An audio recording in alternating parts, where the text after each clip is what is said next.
निर्विघ्नं कुरु मे देव सर्वकार्येषु सर्वदा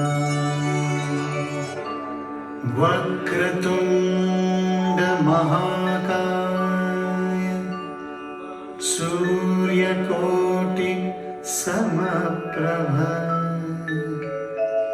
निर्विघ्नं कुरु मे देव सर्वकार्येषु सर्वदा. All the real estate experts over here, any event, any initiative, एक चीज होता है ऊपर वाले का आशीर्वाद, दूसरा होता है पार्टनर का भरोसा.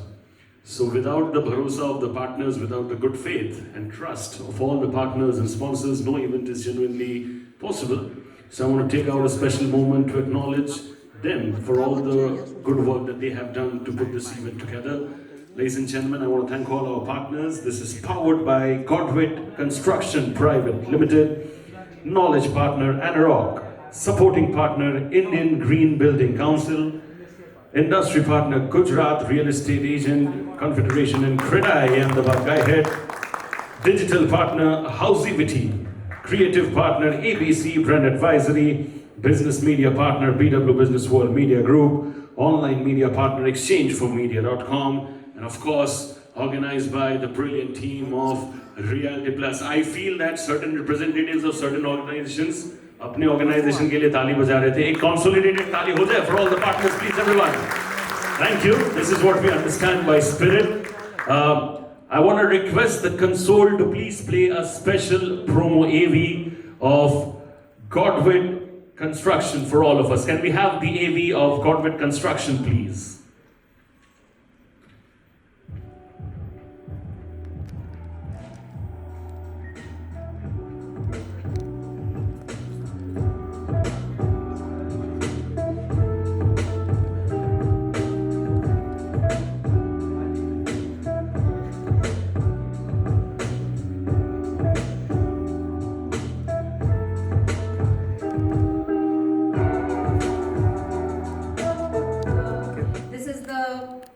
Session of the day, so context setting for the entire conclave उसकी जिम्मेदारी हमारे ऊपर आ गई है. तो let me start with you, with my observation of the city. Infrastructure is considered the backbone for Gujarat, and especially now that it is gearing up to host 2 major sports events. It is preparing its infrastructure for that. But we have also seen at the city level, अभी जैसे recent बारिश हुई, the drainage problems. So we have seen both the sides. Your unfiltered view of what more can be done, for not only the physical but also the utility level, the social level for the state. So first of all, good morning everybody.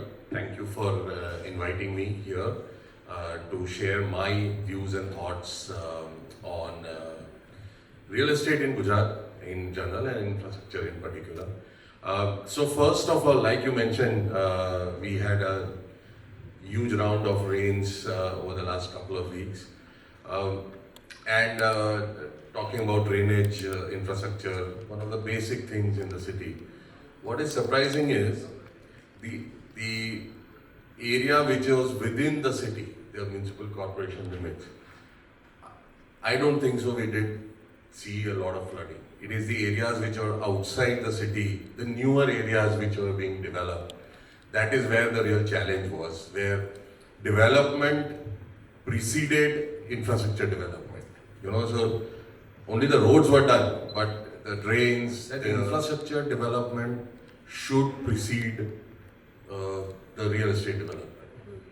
Where we not only just do the roads, but you do the electrical infra, you do the stormwater drains.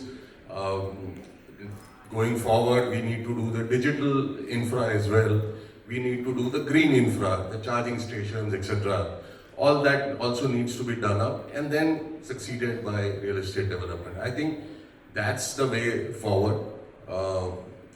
And then we can call ourselves the model development as compared to those cities. Yes. So I do not compare my city with the cities, the big cities of the country. I agree to that. We have seen Bangalore and Mumbai also how it kind of gets flooded, but this was much better than other cities. Also, apart from becoming very infra ready, Gujarat is also emerging as the industrial hub for the country, and you are the industrial real estate veteran. So I have to ask you, what is it that is making Gujarat attractive for foreign and even domestic capital coming in here?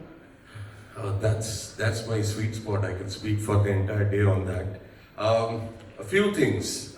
It's not that Gujarat has been attracting investments, domestic and foreign, recently.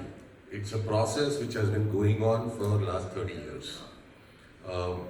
It's just that now the country has started talking about it, and that is why this getting noticed. Few things. One is we have the longest coastline. As a result, we have excellent port infrastructure. And why this is key is we are the closest to the northern hinterland and the central part of the country. So all the logistics movement to these parts of the country happen from this place. That is one. Secondly, we have built decent infrastructure, even though if you ask me, I'm still not happy. We have built decent expressways, highways to connect the state itself and the rest of the country, which enables a lot of movement of freight, development of industrial parks, etc. Third is political stability. We've been having a government from the same political party for the last 30 years, which ensures there is continuity of policies. People don't go back and forth, so there is only movement in one direction and not the other direction. That's the third part. Over the years, what has happened is there has been a lot of industrial infrastructure which has been developed. Things like GIDCs. If you for example, drive from Ahmedabad to Vapi, all along you will find a GIDC every 50 kilometers. Now that is something which is an enabler for development of factories, industrial units, etc. And that's where the investments coming from. Another point is plug and play infrastructure. People like us who develop ready-built factory buildings where people just come in, lease, and you can start operations in 3 months. Vis-a-vis if you were buying a piece of land, you would need to get a whole bunch of approvals, do the construction, do your machine installations, and start commercial production, which would take 2.5, 3 years. Today, people like us ensure that you can start production in 3 months. Over the years, if you look at Gujarat versus other states, if Gujarat did not focus on one city as the economic hub or the industrial hub. If you look at it, there are Ahmedabad, Baroda, Ankleshwar, Bharuch, Dahej, Surat. All of them have their own economic activity. Whereas if you look at Mumbai, Maharashtra is the industrial investment destination, and then there is nothing else. Now they are trying to push Aurangabad, Nagpur, etc. If you look at Karnataka, there is only Bangalore, nothing else. If you look at Tamil Nadu, there is only Chennai, there is nothing else. Coimbatore is still rising, maybe just waking up. So, as compared to these states, which are our competitors when we talk of industrial investments, we are much more spread out. And last but not the least, we did not focus on only one sector. We focused on a whole bunch of sectors, from automobiles to gems and jewelry to engineering, pharmaceuticals, bulk drugs, chemicals, petrochemicals. So all of that gives a very broad base in terms of economic growth. And then that keeps on churning and bringing in more and more investments. Over the years, this has become an ecosystem. You get talent pool available here. So people would want to come, start easily because talent is available very easily. So all these factors over the years put together has made Gujarat a very attractive destination for investments, be it domestic or foreign. No, very good points. We kind of, I think you covered all aspects from, multi-focus, not only on the segments, the sectors, but also cities. So Gujarat as a whole, they are developing it and focusing it, and also in terms of not only infra, but also the policies. Like you said, the continuity of policies is something all businesses want, so that's fantastic. So I think we have covered all bases in terms of setting the context of the conclave. So let me, you spoke about Godwitt giving plug and play kind of infrastructure. You're also into speculative development, which means you already foresee the demand and then create the infrastructure, the spaces. How has that strategy, because it's quite a risky strategy as well, capital intensive as well. How has the strategy worked for Godwitt and most importantly for the clients? So, since our inception 10 years ago, we were very, very clear that we wanted to do speculative development based on a couple of things. Our experience working as the head of industrial real estate at JLL, that gave us a lot of insight into what are the locations, what kind of an industrial building would work, and then let's go ahead and build it ahead of time. What it essentially does is, when a customer or a client comes to visit and he sees that the building is ready or nearing completion, that gives them a lot of confidence on the delivery date. Anybody going to the site would go and see that, okay, it's only 2 months away, or maybe a month away, or maybe it's ready. And that kind of gives them a lot of confidence. I remember in the good old days, 15, 20 years ago, there were, companies who used to come, give out LOIs, the developers would go and then buy land, get it converted, get approvals, then build it and hand it over. It was a 15, 18 month time cycle. Companies today don't have that time. Very, very clearly, the pace at which the country is growing, the pace at which the companies are growing, their line of sight, unfortunately, is only 3 to 6 months. And they would come and tell us that we want a building in next 3 months, or we want a building in next max to max 6 months. What is it that you can offer us?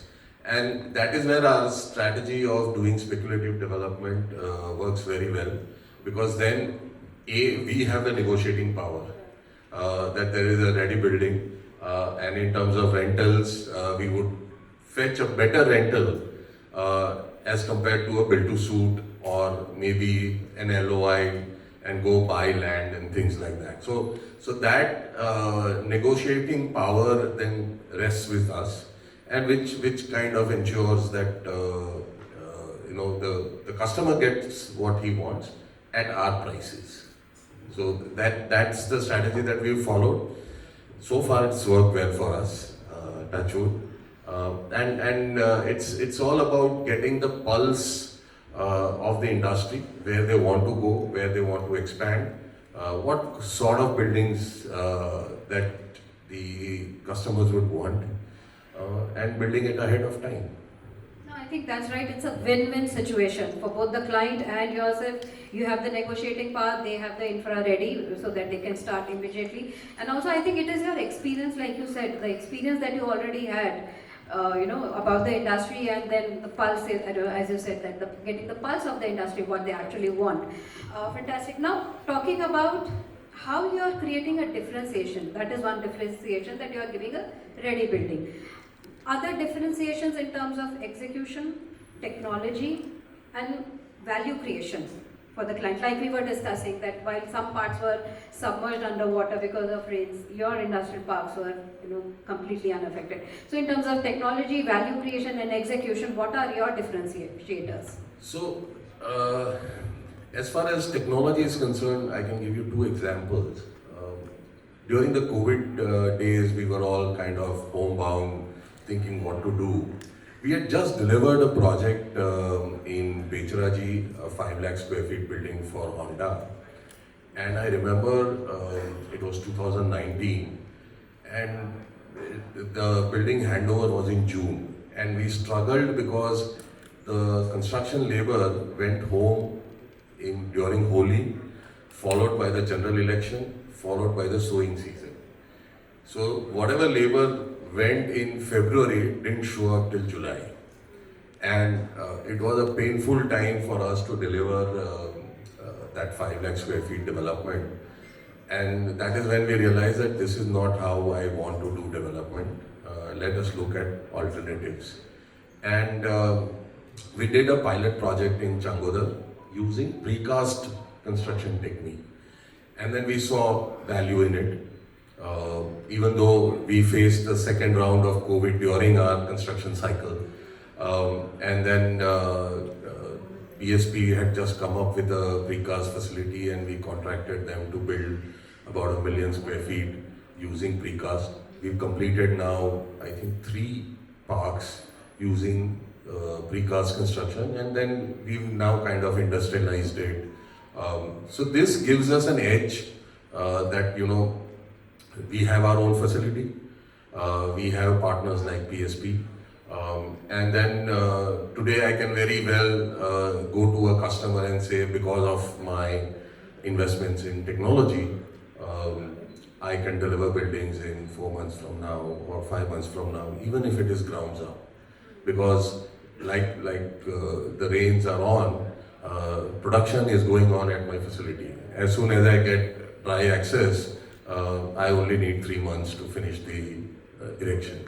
So that was one exciting change that we did. Second was we were doing a cold store for McCain in Mehsana. I think we visited there. So there we instead of doing a regular industrial building, we changed the entire technology and we went for a what is called as a rack clad structure, where the racking itself is the main load bearing structure in the facility, and you just cover up with a puff panel. That's it. And which enabled us to go very high. So we did a 33-meter tall racking, which is one of the highest in the country, and we fully automated it because nobody can, you know, do G+10, G+11 racking and go and retrieve pallets from it. So we automated it, and it's a completely automated facility. Only 6 people operate in 2 shifts, which reduces obviously a lot of your operational costs and dependency on skilled labor. So technology is something that is, I would say it's easily available. We need to embrace it. We need to now, you know, get away from that whole idea of being a very, very cost-conscious development community and move towards A, quality, which you can get if you're producing in a factory, and B, time to completion. You know, gone are those days when you would do a residential project for 3 years and 4 years. Today you can do it in 12 months. Why not? It's as simple as that. Why would somebody sit on that piece of land, do that project for 3 years, when you can easily complete it in 12 months? So it's as simple as that. No, I think very good points, Nirav raised, that if you are adding technology and the examples that he has given, you know, if you adopt technology like you made the highest, the tallest cold storage facility in India, you build precast, and you know, it reduces cost for you and as well as for the client, because they can immediately start work. So it's a win-win, again a win-win situation, not only for the client and for you, but as a sector as well. So that's the value creation that you have given. Now let me ask you, give some quick takes from you. So it's a rapid fire. People generally are afraid of rapid fire, so I hope you are ready for that. I hope it is not controversial. Till such time I'm okay with it.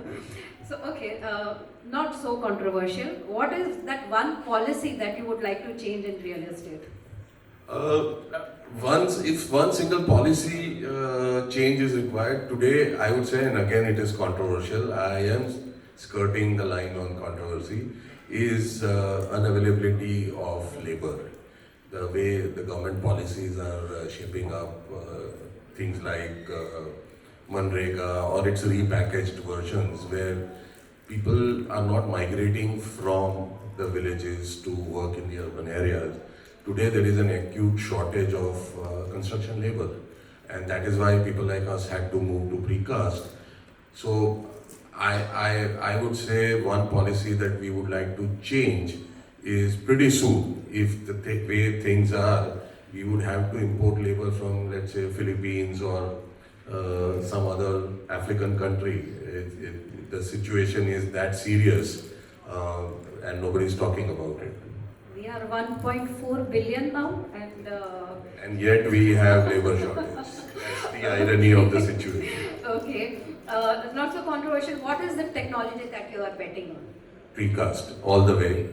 We have embraced it, and I would urge all my fellow developers to kind of wholeheartedly embrace it. That is how, the future is. Not just for us, the world is building it in precast. It's just that we have started talking about it today. And the other is steel buildings. So that can give you a lot of speed to construction. And there is very good capacity available to do buildings in steel. So one can begin with steel buildings and then gradually in 5 years' time move to precast construction. Okay, fantastic. Steel and precast building is what Nirav is saying. What project you are really proud of? Any one project? The one that I mentioned, the cold store that we did, -3 to +30, 33 meter tall structure, rack clad, -25 degrees, frozen store for McCain that we did. Really challenging structure. It was, and when we finished it, it was the world's fastest build for a rack clad structure done in India.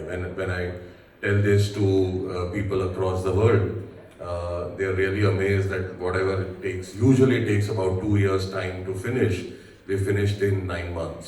So that is something that we are really proud of. Yeah, and I have been to that site, and it's an amazing facility. I think you should also should visit that. It's a facility where you see technology, where you see operational excellence. As I said, there are hardly any people. You don't see people there, so we actually see where are the people operating this facility. And the kind of storage, the racks, it's a huge, magnificent to see, go inside and see how the entire automated plant, it's working. So fantastic. Now, one word for Godwitt, what would you say? That's a tough one.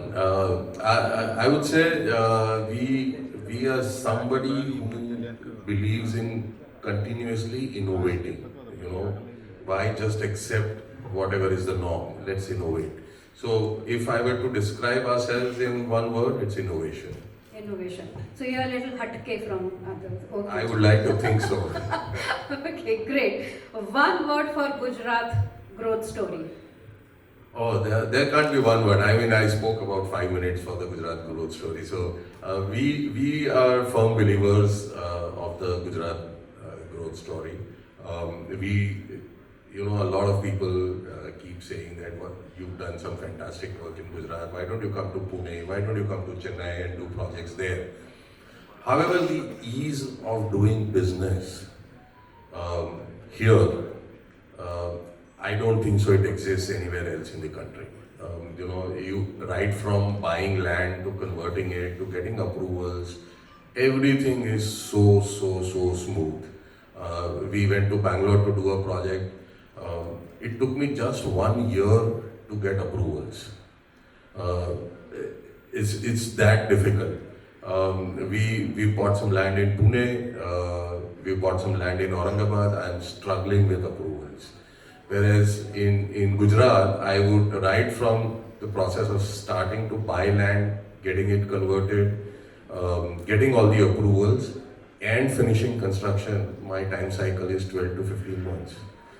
So if I have to really say what is one word that attracts or is the USP of Gujarat, I would say it's the ease of doing business in Gujarat.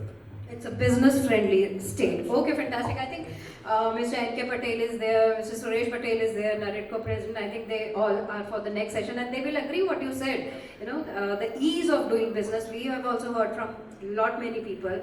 So I think that was a fantastic one word to end this conversation on a very positive note. That Gujarat growth story is business-friendly, and Godwitt is innovation, bringing in innovation. So thank you so much, Nirav, for giving us those, from the heart views, unfiltered, as I mentioned in the beginning, giving those unfiltered views about the real estate, what's happening in Gujarat. So thank you so much for talking to us. Thank you for giving me this opportunity. Sapna, if you may allow, sir, it's a great opportunity to have Mr. Kothary over here. I'm sure audience will have their set of questions. So if we have 2 minutes, if you don't mind, sir. Sure. Anybody from the audience willing to ask a question? Yes, Chintan, my brother. Can you pass the mic to him, please? Hi, Chintan. Good to see you.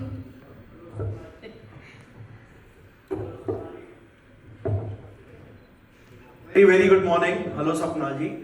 Nirav bhai, pleasure to hear you क्योंकि जितने real estate conferences में जाते हैं सब लोग खाली data centre की बात करते हैं या एक ही बात करते हैं. But you spoke about one industry which is actually booming and very few people are talking about it. You mentioned a lot about the features about Godwitt, what you were talking about. But I love market research. I want to understand अगर अहमदाबाद में Godwitt को next 1 साल में एक amazing warehousing का facility बनाना हो तो कौन सा वो लोकेशन होगा which you would select in and around Ahmedabad and what would be the feature that would 100% have.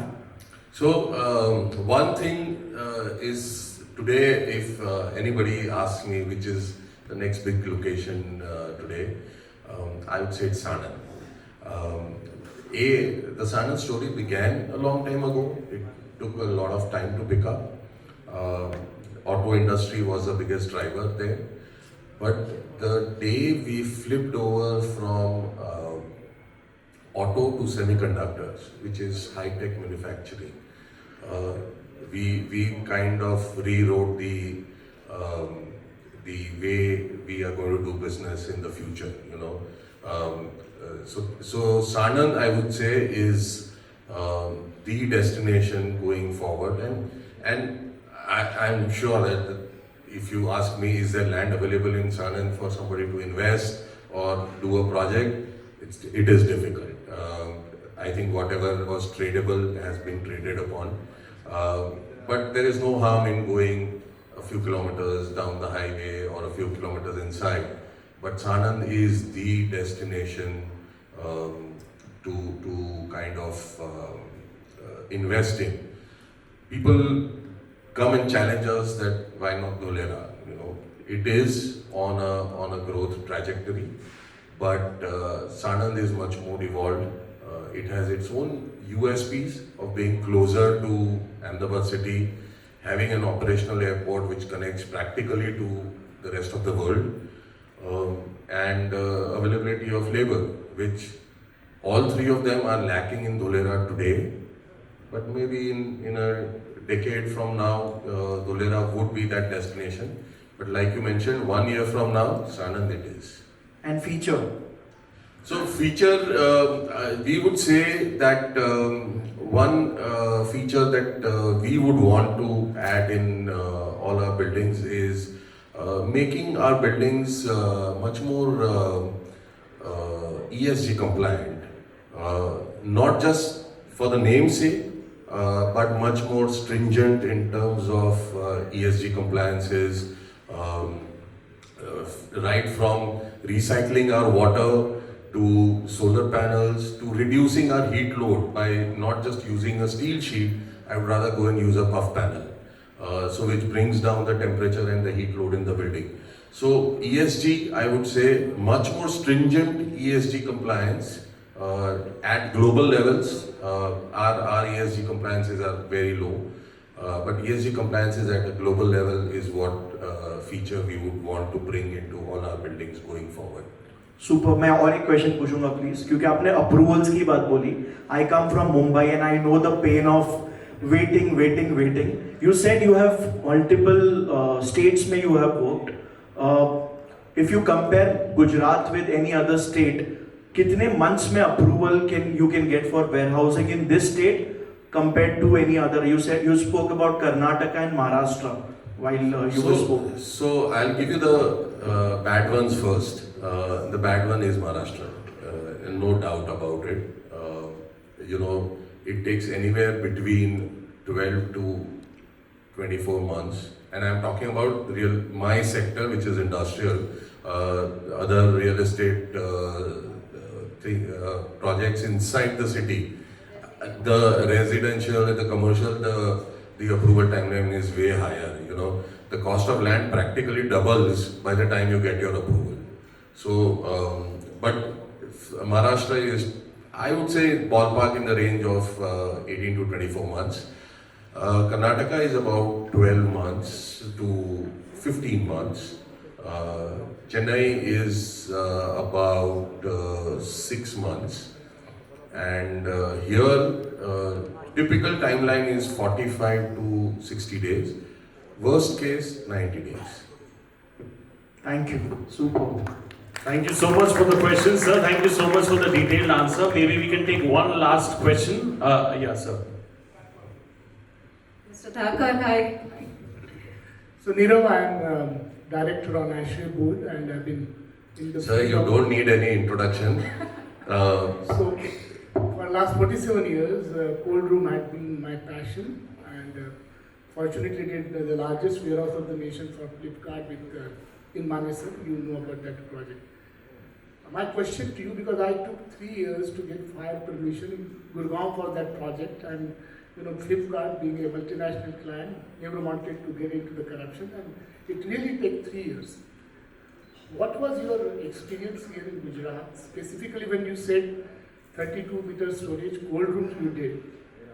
So how fast was the permissions which you came? What were the challenges? Because current NBC was till the last 2 months back did not permit us to store anything about that height, right? And so what were the challenges? Because in the world we have storages, very large height storages. So what were your experience with the fire department, and what is your experience with the green part of it? With how good, how fast you got those approvals and certifications? So I would say two challenges were the biggest two challenges. One is fire that you mentioned. In a frozen building, minus 25 degrees, you can't have sprinklers. It is as simple as that. By the time the water falls, is released from the sprinkler, it will become ice by the time it gets to somewhere where it needs to fight fire. So the world does what is called as oxygen reduction. So you bring down oxygen to less than 16 degrees, and which ensures that there is no spark that happens inside the building, because you need oxygen for the spark to become a fire. The fire department did not understand this technology. Really? Because I thought that is the best way of... That's the best way. That's the technology by which you can control fire in a frozen building. The fire department did not understand that technology. We had to really sit down with them and convince them this is what it is, and give a lot of undertakings before they said, okay, go ahead and we will issue a fire NOC for that. The second and the funny thing... But did thing... you implement this? Yes? Sorry? Did you implement the oxygen reduction process? Yes. Yeah, we saw that here. Yes. Fantastic. I think this will be one of the first of that size. Yes. And the second challenge, and which is a funny one, is outside the urban areas, which is the town planning areas, the maximum building height is 16 meters from finished road level. I think 15 meters from finished road level. And we were doing a meter tall building from finished road level. The -3 was a saving grace, but a 30 meter tall building, they said we can only give you approval up to 15 meters. So the way around it is that you take an approval for 15 meters, then you go to the factory inspector saying that why you need a 33 meter building. You run that logic through them, they will give you a sanction of doing a 30 meter building, and then you go back to the town planning saying they have approved it, you need to approve it as well. So it's really funny, but in urban areas it is much better. 40 meters is the ceiling, so it kind of saves us a little bit of trouble. And I think that's why you went down to Yes. get that kind of a height. We had to go -3 just to save that extra approval for a 3 meter tall building. Yeah, that's why I said, and he also mentioned that is a project he's really proud of. So that's a project it's worth visiting, definitely.